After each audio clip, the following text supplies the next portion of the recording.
Support for Down and Dirty comes from listeners like you and the Tampa Bay Times. The Pulitzer Prize-winning newspaper is available around the Tampa Bay area and online at tampabay.com. Thanks to the Tampa Bay Times for their support.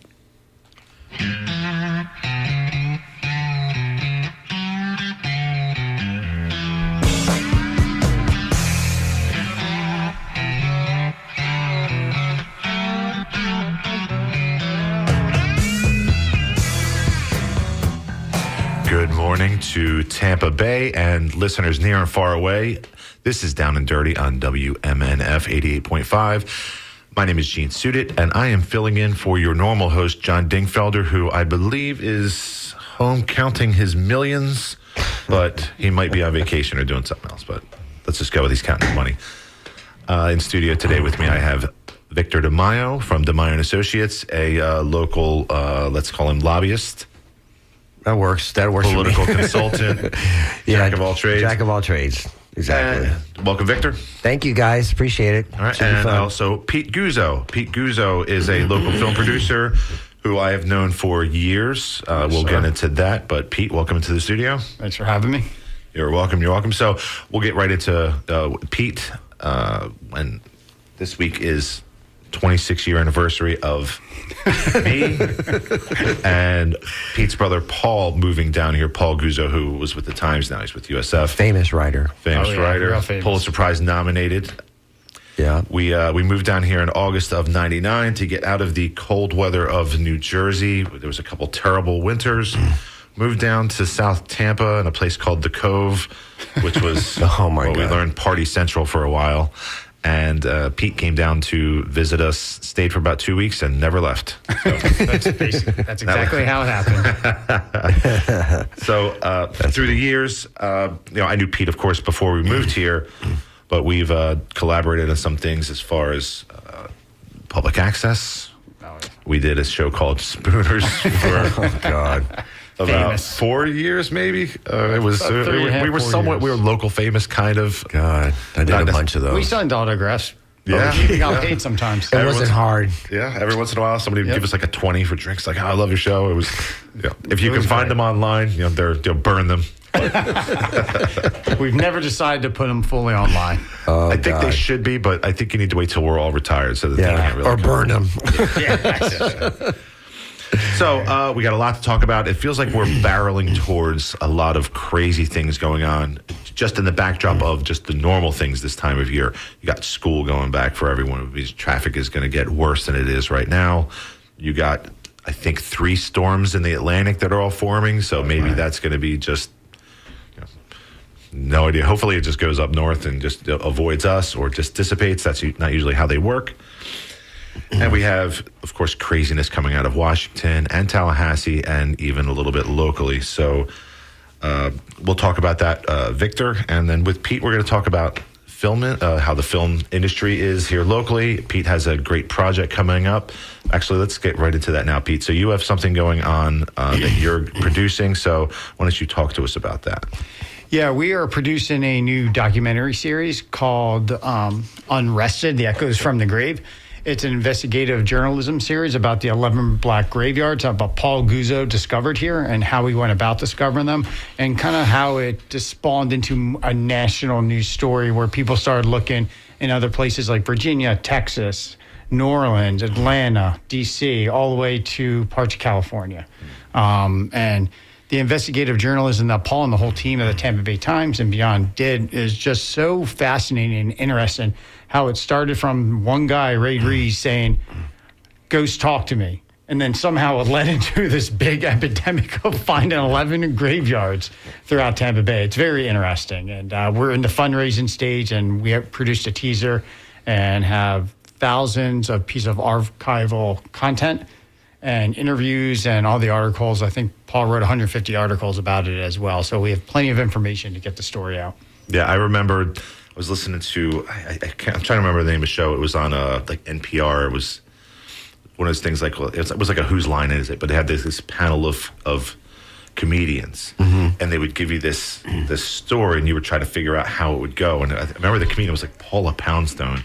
Yeah. And they brought up Paul's story on a graveyard, and he had a bunch of them. And she goes, "Wait a minute."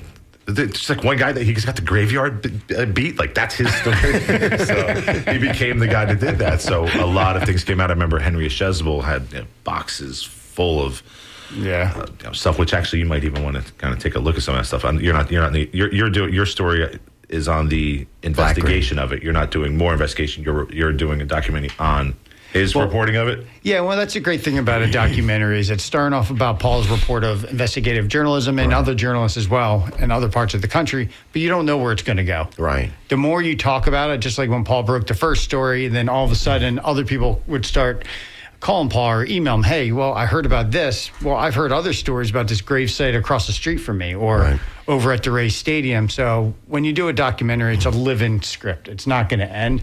So we're hoping that it starts this way, and then it's just going to develop into a lot further, more investigations, and we'll be there to capture it all. Yeah, it's an interesting thing when I think back to what even what graveyards mean themselves. I was an altar boy when I was a kid, and if you got in all trouble, three of us are Catholic boys, I'm assuming. So St. Bridget's in Glassboro, New Jersey. If you got in trouble, one of the things you had to do was clean up the graveyard, right? And there'd be all kind of junk.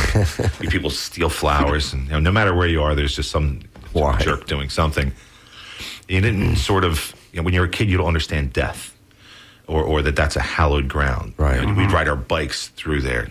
God, could you imagine just like a video now, like a meme of kids riding bikes through a graveyard? They get crucified. They'd be in the graveyard. Right. Yeah, we used to hang out in graveyards when I was young all the time. Didn't think about it. Right. Yeah.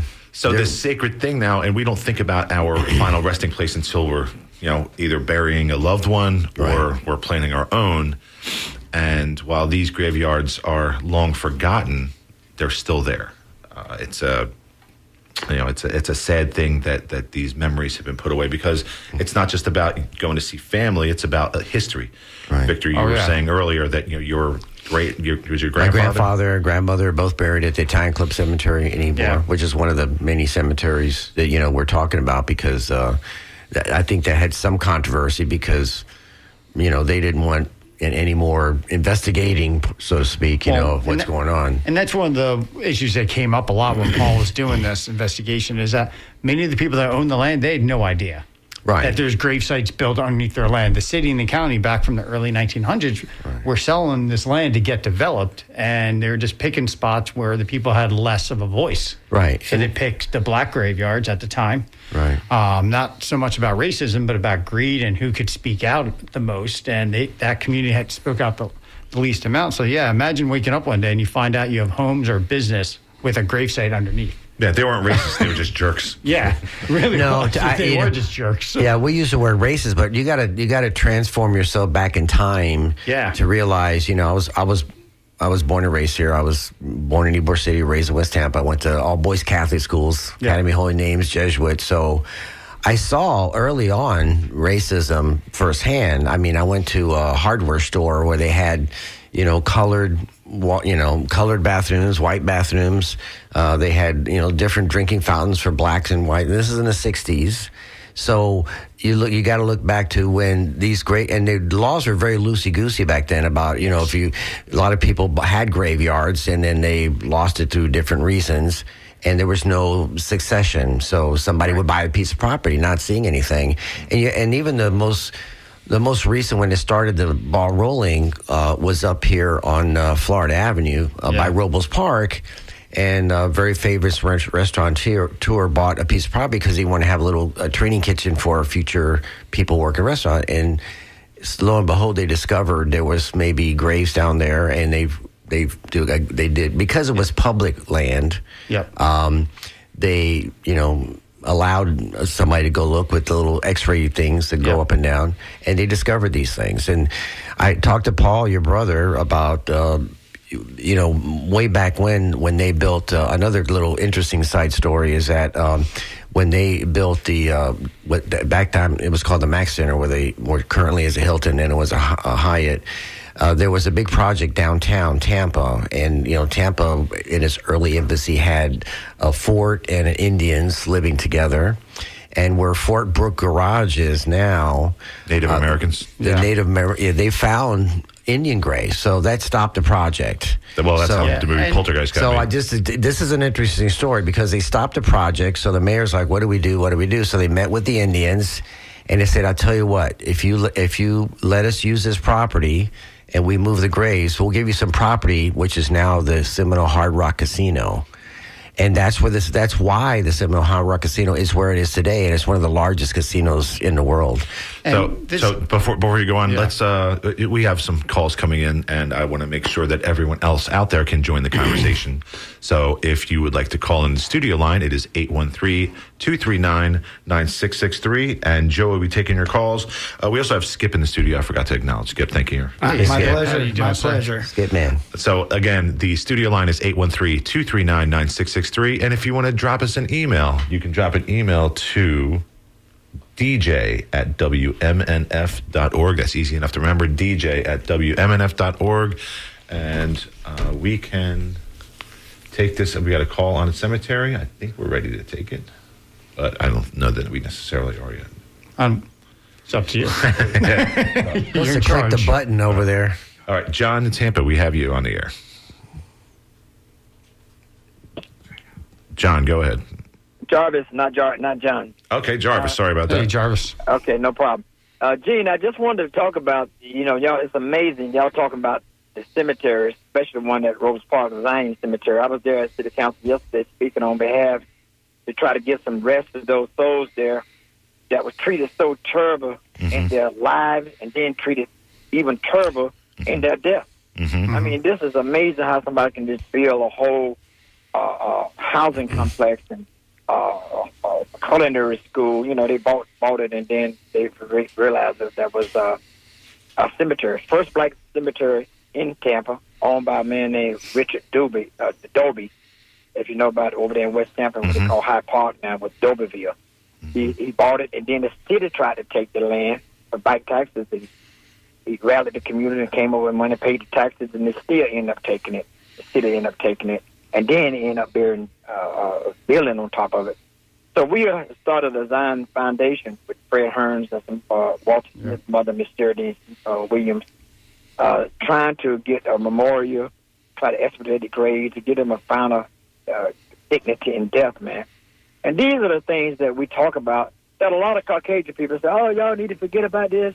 You got to see the kind of hate that I see on social media when we talk about this kind of stuff on social media.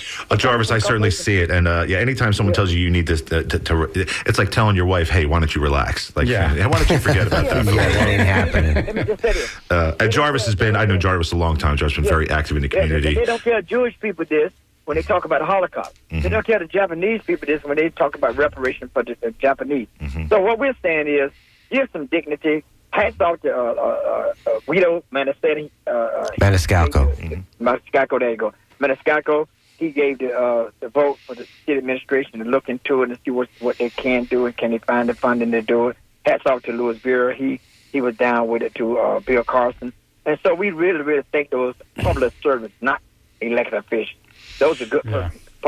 And that's why it's important to have good people in there. So, Jarvis, while I have you on there, let's shift it a little bit, because I know that you're certainly active, and without promoting any candidates, we have 13 candidates now in the District 5 race to replace Gwen Henderson, who passed away recently.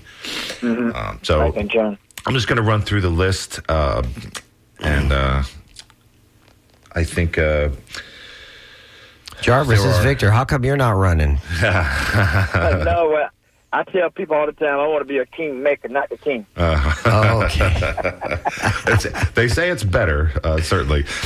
So I think there's 3 known. When I say known, it's a nonpartisan race. These things all come out. I know there's 3, at least, Republicans of the 13. I know one, I believe, is independent. Audette Bruce, Republican. Joanna Colbert, I believe, is independent. Albert Cook. The one I covered, and there's no party affiliation. Right. NPA, yeah. Everybody else is Democrats, and you got 3 Republicans. You got Elvis Pickett, you got Miss Bruce, and you got Allison Hewitt. She's a Republican as well. I think that Melanie Williams is also Republican. She's, I think she ran as a Republican. That's 4. So that's 4. Ran for clerk of the court a couple of times. So it's a very, very crowded race. which kind of can lend to anyone. I look at a name like Thomas DeGeorge, who's a white guy out of Ybor. Yeah, Ybor. But it's not inconceivable. I had a chance to meet him at Canada's Roll Call. He's a real nice guy. Really nice guy, and it's not inconceivable. Let me tell you what's going to happen real quick. Go ahead. What's going to happen is next Friday is qualification. That 13, 14 going to be down to about 5 or 6. Because some got residency issues that not going to qualify. Some of them not going to come up with the money, not going to come up with the signature as well. And so we should have about 5 or 6 candidates this time next Friday. I agree. And they have a Tiger Bay luncheon, a forum for all of those candidates. So there could be an extra one come in, but I could see them dropping out. I think when you go out to the community to qualify for the ballot by trying to get signatures rather than the money, while it's great and you're right, I think it's also saying that I can't get enough people behind me to put that money together to get onto the ballot. That's what it means. You hit it on the head. That's what it means. We got NAACP Forum, which is the showdown in the hood. That's going to be the 18th of August. Okay. Tiger Bay's doing a luncheon debate that day with qualifying day. All right. So Jarvis, with that, I'm gonna cut you off, but I appreciate you giving a call in, and we're gonna keep talking about that race and keep listening. I really love your show. Thank you. So again, with this race, I think that someone like a Thomas DeGeorge, white guy, right, who actually has a footing in Ybor, could sneak into a top 2, because if you can just get one group to get you there, it's going to go to a runoff with 13 people. No one's getting 50%. Nobody's getting 50%. Historically, you never. Himself came back to life and ran in that seat. I don't know if he can get 50%. Well, maybe you might get 50%. But I don't know if he gets +1.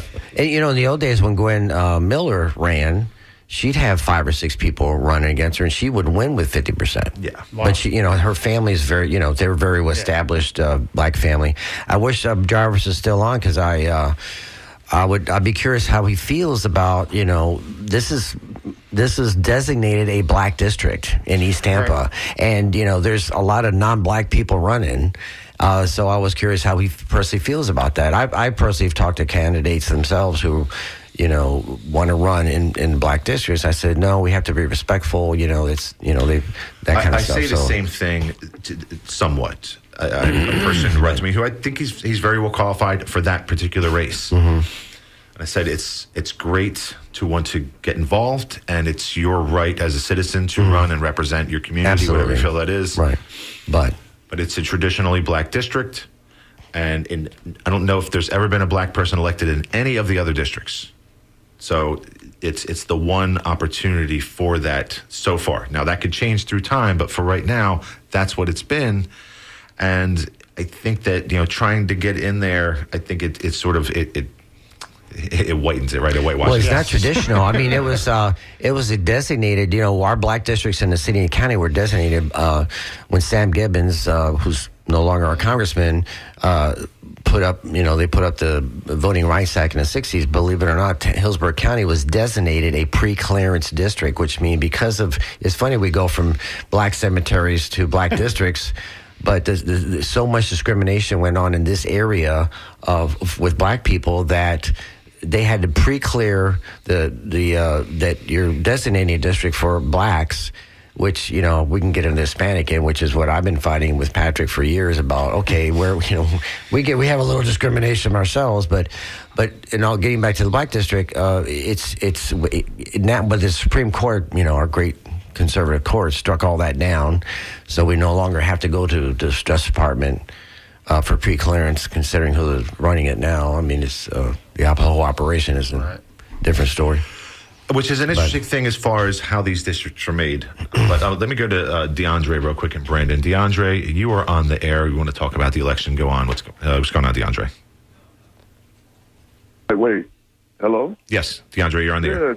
Hey, good morning. Good morning. I just wanted to say that appeal is very important because of the demographic shift, but then also that history there of the demographic. Something has to come through.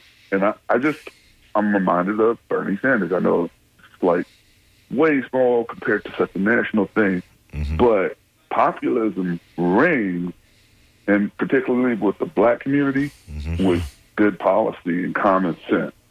So that's all I can say. I don't know very much about a lot of those folks. I know at least half of them. I'll give them some time in my ear. But yeah, I just wanted to put that out there. And about the graves, I'm going to just miss out on this one. It's very deep to me from Central Park Village, a few generations in, and it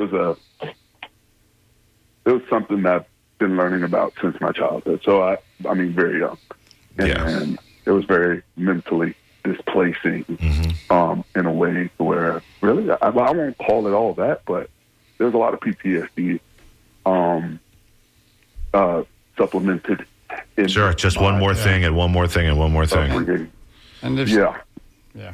But anyway, guys, keep it going. Hopefully, it's more robust following this call. Thank you so much. No problem. We appreciate you. And the reason nobody really spoke about it is because nobody spoke about it. And what you don't know, you don't know. The more people were speaking about the erased black graves in Tampa, all of a sudden uncovering that this is actually happening today. That story broke in Virginia. Microsoft Data Center was being built right on top of a black grave center. And they're doing it today. And Microsoft and the county and the city are doing everything possible to still build the data center. Yeah. And it's the classic, who knew? Yeah. When did they know? And it comes out, they knew the whole time trying to build this data center, but they just kept pushing for it anyway. To finish up the story about your brother Paul Guzzo was doing down, when they built the Ice Palace and all that downtown stuff, they found graves there. They found Indian and, soldier graves, but because it was private property, there was no protection. Now they called some group out and took pictures and took the bones, whatever, and but to this day we have no idea, what the evidence of what happened there, and because again, now the laws in Florida's changed a little bit, but it's still protected, and it'd be fascinating to find out what exactly they found when they built all the downtown stuff. Yeah. Well, let's continue on that line, and we were talking about as far as the districting and gerrymandering. In Texas, they are trying to get a redistricting in Texas to help create more seats for Republicans. And we'll just call it what it is. 5 years after the census. So, Victor, you can probably fill everyone in on how it works with districting and why is it done every 10 years. I personally don't see how this can happen for many reasons. Number one, I worked in a decennial census in 1990. I lived in Atlanta. I was a media person for Florida, Georgia, and Alabama. And we have, part of this problem in Florida is that we established complete count committees in every city, every county, every state. And DeSantis decided, I don't want a complete count committee. Count what you want, but I'm not going to help. So after it was over, he was been bitching, we could have had 2 more congressmen. Well, now he's saying that you didn't help, So the problem we have now is now they want to do a decennial. It takes years and billions of dollars to establish, to go through the process in federal law of how you do the census. And it's actually in our Constitution, was 250 years old, exactly, that you have to count every person. Not now they want to do it. We're only going to count, we're not going to count non-citizens. That's going to hurt Texas and Florida. We have a lot. We're like the 3rd largest state. We have 600,000 or more million non-citizens here, in Texas even more, in California more. So having been through the process, worked in the process of the census, because the numbers we collected determine the apportionment of who gets how many. Florida became the 3rd largest state because New York lost Congress people, and we gained Congress people because our population is exploding, because there is a big mathematical formula that determines the set number in the House of Representatives. Well, each representative has a certain amount of people that they represent. Correct. So every 10 years when the census happens, they figure out, they say, okay, this is how many people here, and we can add, subtract, redraw. There's a lot of different things that can happen from that. And so to do it 5 years after that is completely, circumventing the way the Constitution works. Not to get away from Texas, but Florida, my former boss, Governor Bob Graham, we had a Fair Districts Amendment. It's part of our Florida Constitution that spells out specifically how you're supposed to do the districts here in Florida. But unfortunately, our conservative Supreme Court we had we lost 2 black congressmen, one in North Florida that went from Jacksonville to Tallahassee, and they replaced him with, white Republicans, and same thing in South Florida. So we lost 2 black Democratic congressmen just simply because the Supreme Court said whatever. Elections have consequences. Yeah, certainly. Exactly. So the problem, definitely, let's take Florida, which even Republicans who I know are against this. And if a Democrat tried to pull this off, well, let's say the Democrats were in power. Now, the Republicans have been in power in Florida for 30 years in the House, Senate, and Governor's Mansion. Yeah. 30 years. Not only do they have power, they have absolute power now. A supermajority. Supermajority. And with this, with trying to redistrict it, how much more do you want? Right. It's like holding down your little brother and hitting him in the face, saying, why are you hitting yourself? It's like 20 and to he's 8. knocked out. You're still doing it, and he can't even respond. Like, we are just a down, losing party we have no position, no one to help us, because in the Supreme Court we're not getting help there. Zero. No matter how they redistrict it, it's zero. Corrupt is too light a word. It's almost evil. Right. It's crazy. So it's in federal law how to do it. It's every 10 years. Then they have the whole reapportionment process. The states, under the Constitution, federal law, the states can determine how they draw the districts. But the Justice Department's been neutered. They're the ones would normally come in and say, "Hey, you can't do that." But it's the whole entire federal government system. Well, it brings me back to the idea. And I saw a friend of ours, Mark Proctor, talking about this on the air on another show. The Republican mantra has been generally home rule. That as you go down, to that fine point of local government, that each local government or county should be able to run themselves, and ways that they can't, that's where the state, and if the state can't, then the federal government does. So everyone has their roles. Right. And Republicans have been proponents of that smaller government, let the locals handle themselves. Except now we have like this Doge idea about coming down and the state coming down and looking at you and say, well, this is how you should spend your money. This is what you need to do. Are we electing people locally to do this or not? Are we getting local governments controlled by the state? And I think it goes completely against that Republican mantra. What are your thoughts? No, I agree. And I don't know how this is not going to end well, because the state has taken over power. It's not so much, I can see them running roughshod over the Democrats or Democratic County, although Hillsborough County, for one, is, 5 Republicans and 2 Democrats. So, but there's some all Republican counties. It's going to be very interesting to see how they react to Tallahassee coming in and say, hey, by the way, we don't like what you're doing here. You got too many employees. You need to fire 5 or 20. But are they going into those counties? That's the question. They're going to they're hitting the Democratic counties for sure. But they're coming into Hillsborough. Let's be honest. There's many, many more Republican counties in this state that they can go after, because they picked a few now. I don't see how this is going to work. The guys that are top down in Tallahassee, they want the power and the recognition and the juice, or if you want to call it that. But I don't see how it happens, because if they go to the city of Tampa budget and start picking that thing apart, they're going to have a field day. So just to remind everyone, you are listening to Down and Dirty on WMNF 88.5. My name is Gene Sudit. I am the assistant editor at La Gazzetta newspaper, filling in for John Dingfelder. In studio, I have Victor DeMaio, a local political consultant, lobbyist, man extraordinaire, and Pete Guzzo, local film producer. Guzzo. If you want to get involved in the conversation, call the studio line at 813-239-9663. Again, that is 813-239-9663. And if you want to drop us an email, feel free at dj@wmnf.org.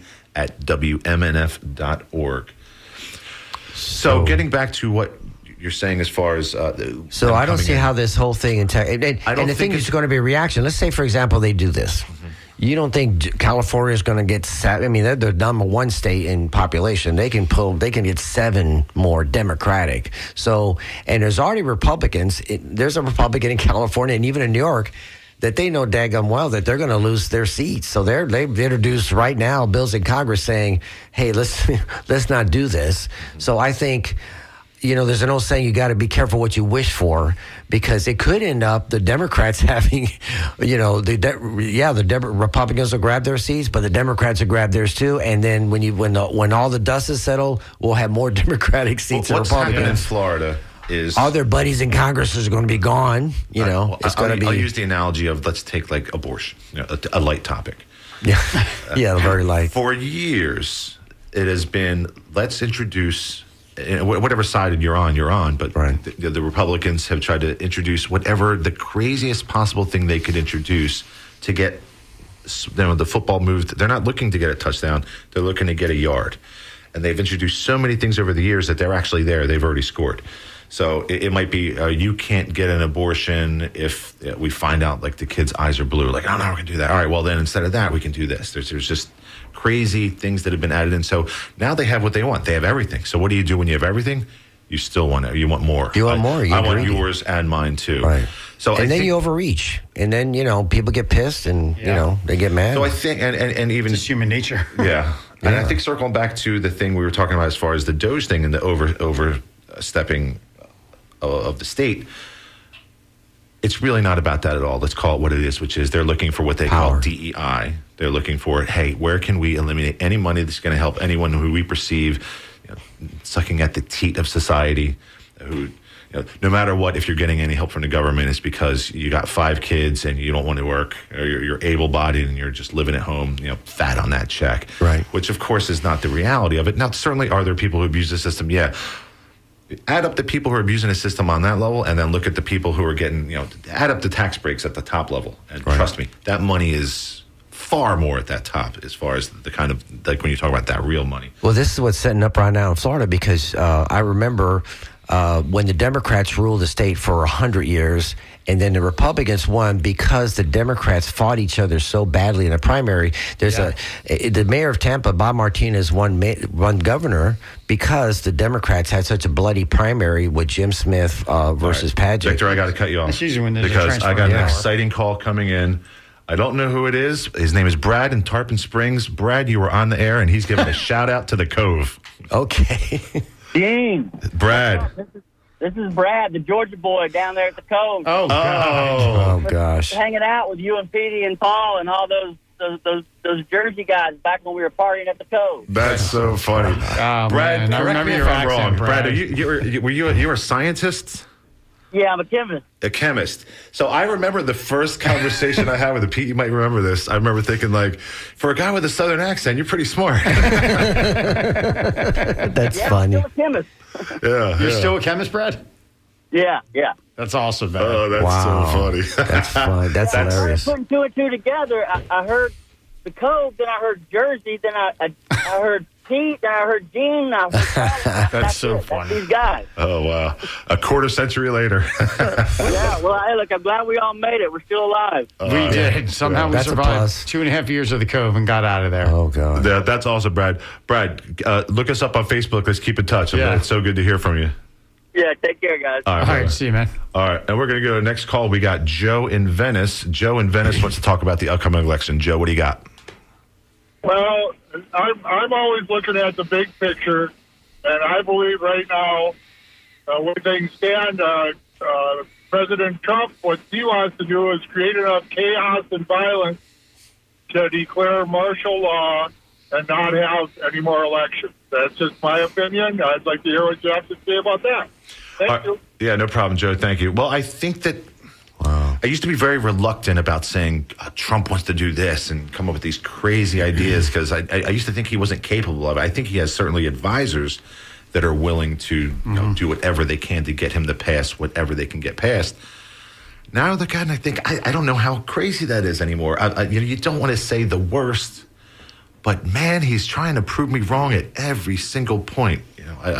Have you ever seen anything like this? The question is, because the Democrats are notorious for fighting and killing each other, but the question at that point, let's say he writes one of his famous, emergency or presidential orders and declares martial law. When will the Republicans push back? It's not, they're scared of him right now. Everyone's been waiting for that for 10 years. Everybody, they're scared to death of him because he'll primary somebody. And that's what I started to talk about in Florida because the Democrats have an opportunity here. Now, whether they can take advantage of it is another story. But in Florida, what's setting up now is what the Democrats did to kill themselves to lose the majority in Florida. And that is, you got DeSantis versus our new resident here, Donald Trump, who both live in Florida. They both, Donald, this guy, the Congressman, Byron Donalds has already been picked as Trump's guy to run. There's a lot of rumors about the governor picking his wife. You have a classic setup where the Republicans really, really will split. And that's going to be on all the other cabinet races too, because we got attorney general all the way down in the cabinet. So this is an opportunity. If the Democrats get behind, one candidate, David Jolly, for example, who's the top dog now running, we have opportunities. And I like David Jolly. Yeah. And so far, he's the only name that seems someone who could get votes, who has a recognizable name. With national recognition. But the problem is, when I say we Democrats, are going to screw it up. We're going to figure out that he's not perfect, that he used to be a Republican, which I believe people can evolve. Right. And he stated himself, the reason why I'm where I am is because I grew as a person, that this party no longer identified with the person I am. I'm not saying you're bad if you're a Republican. If that's what you are, that's what you are. Ideally, I don't think anyone's evil. I think that there are people in the power structure that are certainly manipulating in ways that are very, very harmful to society. But we can't figure out how to win anymore. We're so used to being losers. We complain that, we're in the parking lot talking about what a good fight we put up while everyone's celebrating on the inside who won. And we cannot get out of our own way. It could be, I really like what he wants to do on taxes. I like what he wants to do on immigration. I like all these different things. But man, he ties his shoes in a really weird way, and I just can't get behind that. Like, you can't get that 100% person. And we do it on every level. We cannibalize ourselves. Well, that's the Republican Party's doing right now. Regardless of what Trump's doing, they say as long as we win, then we have the next person, who may change what's going to go on the next 4 years, but at least they know a Republican will be in that. But if a Republican cannibalizes, that's a good meal, because there's a lot of them, and they can gain their votes. Right. We don't have enough to cannibalize. We don't have a bench. We're just separating it out. We're getting these little meals, and we're sustaining till the next cycle so that maybe somebody can get paid as a consultant or whatever it is. But we're just bad at it. I went through the Times, and they were talking about what they thought the issues were going to be for Jolly or whoever's going to be on the ballot in 26. And they had things like affordability, which I don't know what that means. What does affordability mean? Does it mean your rent? Does it mean does it mean inflation? There's so many things about that. I think the number one issue is always insurance. It's insurance. Well, that's affordability, Gene. I mean, that's it's not. But no, just... they listed insurance as another issue also. Well, no, it's true, but it's part of the whole. Guns. I don't know what we're going to be able to do. There's things that we're not going to be able to get elected on. When I say we Democrats, insurance is it. Number one. We've run on everything else. We've run on whether or not you want to have 3 bathrooms, or if you want to have every book in the planet either in or out of a library. There's a million different things that we worry about that is not moving our football forward. Right. We're not bend, don't break. We're just let's break and just complain about it later. Right. Well, yeah, like the book banning cracks me up. The book banning cracks me up because the nuns used to send us home for the summers with their book list, and one of them is a book that's banned now, Catching a Ride. The nun says, you got to read this. I go, okay, so, we're reading the books. I mean, kids are going to, look, you see this little iPhone that we have? I'd love to go to the school board one day and says, all you Moms for Liberty people, your little kids, when you tell them they can't read something, and if you try to block it, they'll hack it in about a minute and a half, and they'll read everything they want on the internet. All the information's out there. It's just are they reading the correct information, or are they reading You cannot tell your kids you can't read this. All right, so let's go to the phone lines real quick. So we got Nancy in St. Pete, and just to remind you again, if you want to call in the studio line, is 813-239-9663.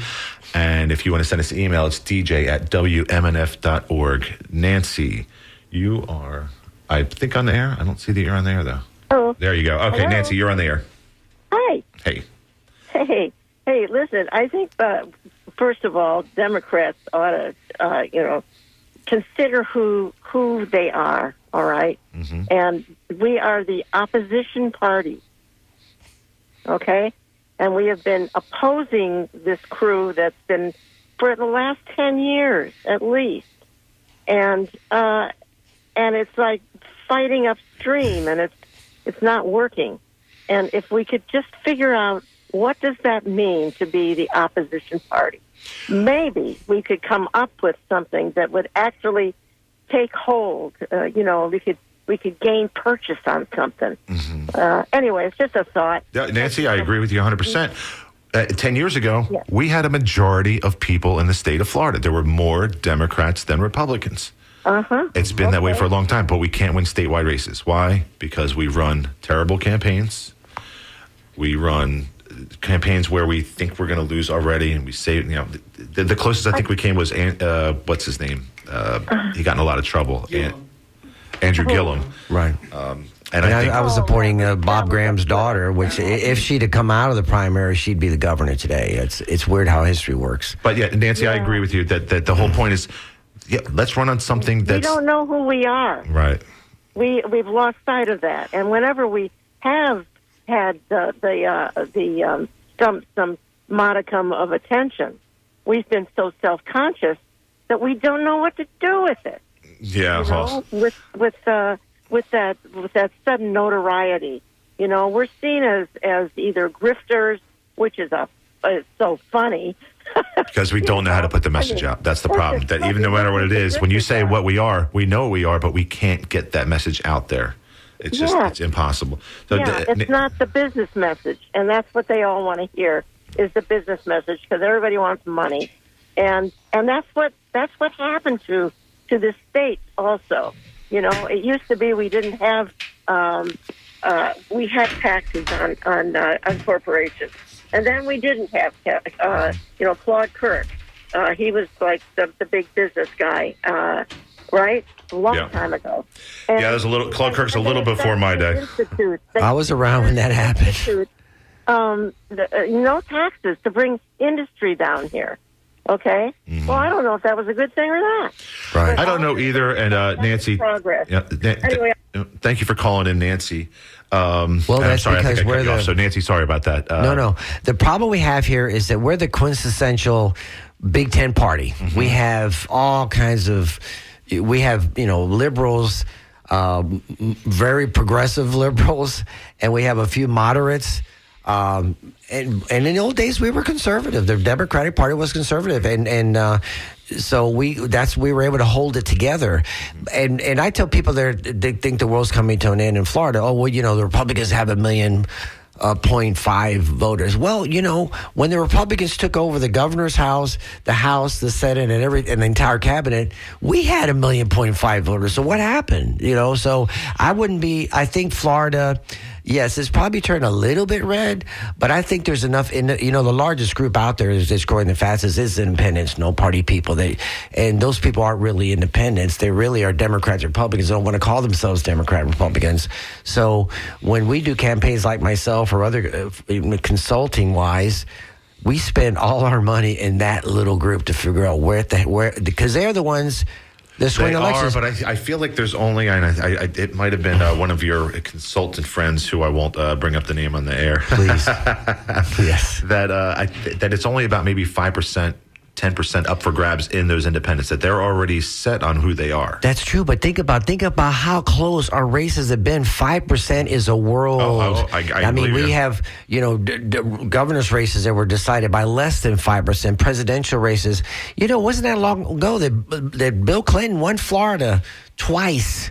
Barack Hussein Obama.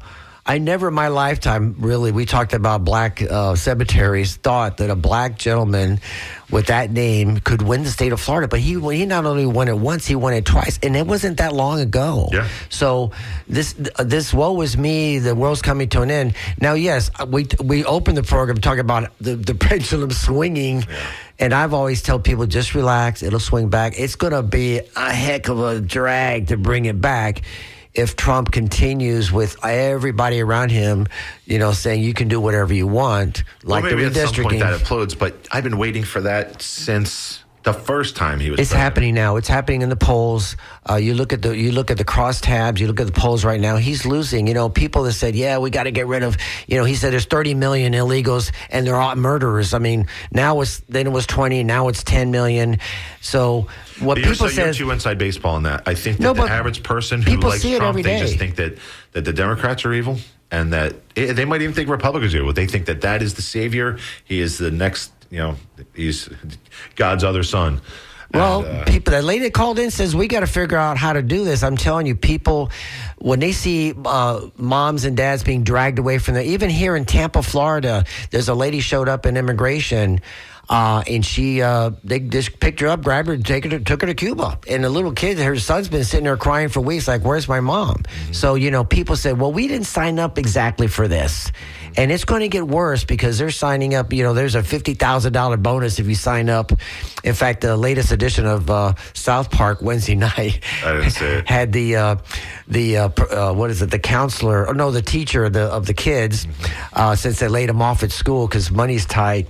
He signed up to be an ICE agent. Oh, God. So he's in the bus with the ICE agents going, okay. I mean, listening to Kristi Noem, it was hilarious. All right, again, let's go to the phones. We have Joel in Tampa who wants to talk about the 75-year-old plan. Joel, welcome to the air. Not quite. I'm Joel from Jersey. Oh. Atlantic City, New Jersey. Hey. I do want to talk about 75 years, but not from the past. Okay. I suggest that we get out of the mindset of 2 and 4 year and 6 year elections and get into establishing a government with a long range 75-year plan for everyone, everywhere. I agree with you, Joel. I think that generally, 75-year, 50-year, any kind of plan you're going to make for government, you should always want to go forward. And you can't. It's like when you build roads, you got to make sure that there's area if you need to expand. Even going back to the Constitution, let's write it, but let's say we can amend it. So I agree. If you're going to do any kind of planning in government, you always have to consider what am I laying down for future generations. You always have to think in those terms. Right. I think they're trying to. We have a responsibility to our future generations and the environment. And with a 75-year plan with that in mind, I think we can have a much better country, a better world. I agree with you, Joel. Joel, being from Atlantic City, I'm going to quiz you for a second, and I don't know if it's still there, but there is a place. Please tell me it's still the best hoagie place in Atlantic City. The White House, does that still exist in Atlantic City? Absolutely. Absolutely. I've loved it. Oh, that is the best. All right, Joel, thank you so much. Not only just from being one of New Jersey's great citizens, but for calling in the air. Thank you. The Republicans he talked about a 75-year plan. The Republicans had a plan. I can't know the exact date. Don't quote me. 20 or 30 years ago, they says, look, if we can take control of the legislators. You're talking about Karl Rove's plan. I think it was like we can control redistricting, right? So, and it's a brilliant plan because if you can little by little chip away and control the legislature that controls redistricting every 10 years, now you draw the plans. Because even if you have a committee or whatever, like California and some other blue states have done, which I think they're going to try to get out of as soon as possible, if this Texas thing happens. They can control reapportionment and they can control the Congress, and they've been successful at it. I mean, look, we're suffering right now today because of that plan. I remember the great New Jersey legislator and former New York Knick, Bill Bradley, talking about, and this was, I want to say it was when Clinton first became president, talking about the major difference between what he saw as the future Republican Party versus the Democrats. And he described it as a pyramid, that the Republicans at the time were built as a pyramid. On the base, you had all your grassroots, and then you had your local leaders, and then you had your local electeds, your larger electeds, and then your main president, whoever's the leader of the party. And you take the top of that pyramid off, it doesn't change the structure. And the Democrats at the time were the exact opposite. You turn it upside down. So you take that bottom piece off, which was the president of the United States at the time, the whole thing collapses on itself. And we have not changed since. Republicans have an established party and they have an established idea about what they want to do. And it doesn't matter who the president is. Now, of course, it does matter right now because we have, in my opinion, a very, very, I think crazy discredits people who are crazy. We have someone who is maniacal in the White House right now. But you can plug another person in there and the party still stays the same. Democrats, we're looking for just a hero. We're looking for a leader. Like somehow Superman's going to become the president of the United States for the Democrats. Well, they're not out there. Yeah, but our message has always been, if you ask what the difference, what's a typical Republican, what are they for? They're for less government, less taxes. Very simple, everybody can relate to that. Nobody wants to pay taxes. Nobody wants big government tell them what to do. Ironically, that's the opposite happening now. But because they're taking from the poor, they're cutting $1 trillion from Medicaid, which and 90% of the people in nursing homes are on. That when that hits the fan, there's going to be a revolution here. But you ask people, what's a Democrat? It takes you 20 minutes. Well, we're for education, we're for freedom of all kinds of crazy. It takes you 20 minutes to explain what a Democrat is. So our message is not clear. It's not simple. Exactly. It's the messaging. So what you're saying, as far as like, Democrats aren't for higher taxes. No. We're not for bigger government. No. Like, that's not what we want. Now, if you said, would you be willing to pay extra, let's say, to have these services to help this many people? And sometimes you say yes, sometimes you say no. I think that the truth to that is, I want to make sure that we're spending the money correctly the way we're supposed to be spending it. Right. And I think that whenever Republicans get into office, especially locally, I'm going to look and I'm going to figure out a way to make cuts. Like it almost never, ever happens. No one ever makes those cuts. They say, I guess we are scratching every penny that we can get. Right. So now you have certain programs that you want to cut and different things. But you have to sometimes appreciate the wisdom of your predecessors. Why do we have the things that we have? Why are they that way? It was to solve a problem. Now, you can make, as Joel was saying, you can have your 75-year plan. You can have a 10-year plan. That's why things sunset. Whether it's CRAs, they sunset. Different things sunset. So you can put limit on how long things last or readdress it. So if that's Medicaid, all right, every 10, 15, 20 years, let's look at it again. Let's see what we're paying. Let's see what we can get.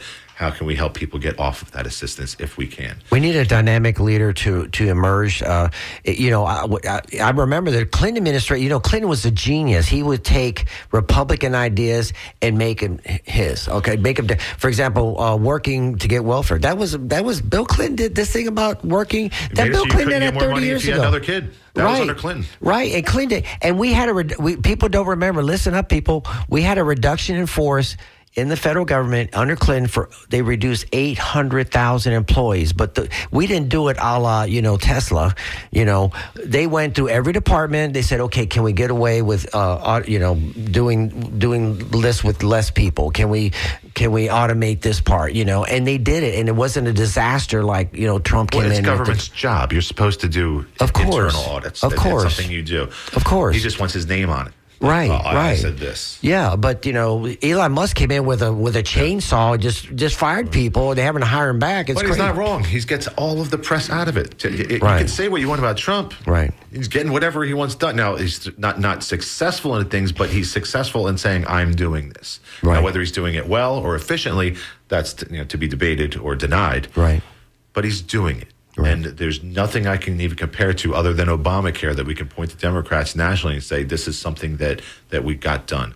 And to Obama's credit, I think what did Obama have? 2 years of a Democrat majority? Yeah. And I think Clinton only had 1. And that's how Obamacare came. 16 years of Democrat presidents, we had 3 years of a Democratic majority in the House and Senate. And they worked together. To get those things happen is amazing. And the Republicans under Gingrich overreached and they got booted out. So can we promote our immigration forum? Yes. Okay. Victor, you got an immigration forum going on. You got 2 minutes. What do you got going on? We have at the Cuban Club in Ybor City. We're going to have a huge immigration forum. We have our local Congresswoman, Kathy Castor, on the panel, along with David Jolly, to hear what his ideas are on this very, very critical issue here in Florida. We also have Jose Javier Rodriguez, the Democrat senator from Miami, who's running for Attorney General. There's going to be a bloody race on the Republican side. All right, so let's get that. And we have our friend Patrick Manteiga on the panel from La Gaceta, and we have 2 of the top immigration lawyers in the country on the panel to talk about immigration and what's going on. What day? It's going to be Tuesday, the 19th. Did I say right? 18th, 19th, at the Cuban Club. Go to Hillsborough County Democratic Hispanic Caucus. You need to line up on there to do RSVP. We've already had the theater's already half full, so you have to RSVP to come in. Hillsborough County Democratic Hispanic Caucus. All the information's on there about our immigration forum that we're hosting at the Cumin Club in Ybor City on Tuesday. That's great. Go out there and please support that group and learn all you can. So I want to thank Victor DeMaio for being in studio. Pete Guzzo, who's in studio, and I am Gene Sudit, filling in for John Dingfelder, who will return next week. Thank you so much for listening to Down and Dirty. Everyone have a good weekend. This is WMNF Tampa.